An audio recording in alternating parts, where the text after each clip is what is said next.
Living in the Bible Belt, one would think that wearing the hijab or being a Muslim needs a certain level of caution. With churches around every corner and drive-through prayer services, living in the South does come with its challenges, especially when you are visibly Muslim. Despite the environment around me, I would say that I had been pretty oblivious to my surroundings due to the sheltered environment I grew up in.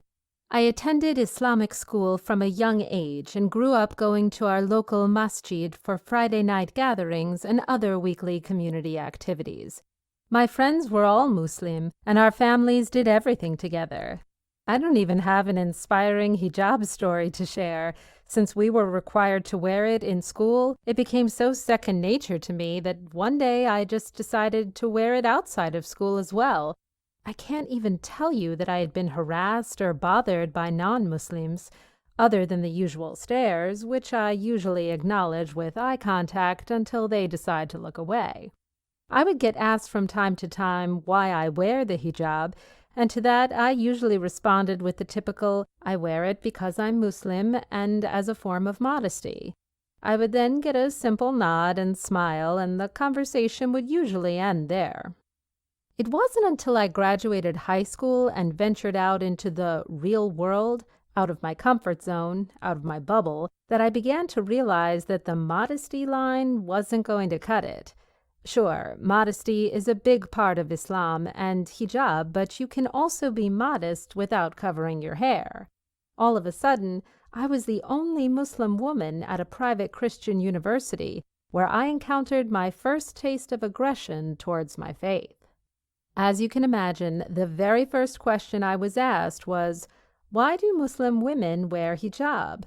For the first time, I felt prepared and confident in my response. I explained to the class that wearing hijab is, in fact, a practice that predates Islam and is not exclusive to Muslim women. Hijab was mandated to women of both the Christian and Jewish faith before Islam was even revealed to the Prophet Muhammad, peace be upon him. Not only did giving this explanation give me a sense of fulfillment, it also opened the doors to a greater conversation that led to women's rights in Islam, as well as examples of Muslim women who historically have and continue to play various important roles in society, from homemakers to scholars, businesswomen, scientists, lawyers, healthcare professionals, and athletes. The list is endless. In addition, I showed them that wearing the hijab, for me, is also a type of self-expression. I brought with me a collection of the different types of hijabs I own, with varying fabrics and shapes, and demonstrated how I incorporate the different hijabs I wear into my personality and style, as long as it fits the parameters prescribed by God. I showed them how my hijab is a source of empowerment and self-confidence, and how I feel beautiful in it as I walk out the door. The class was in awe at the endless possibilities my hijabs brought to the table. That day, I walked away with a sense of achievement.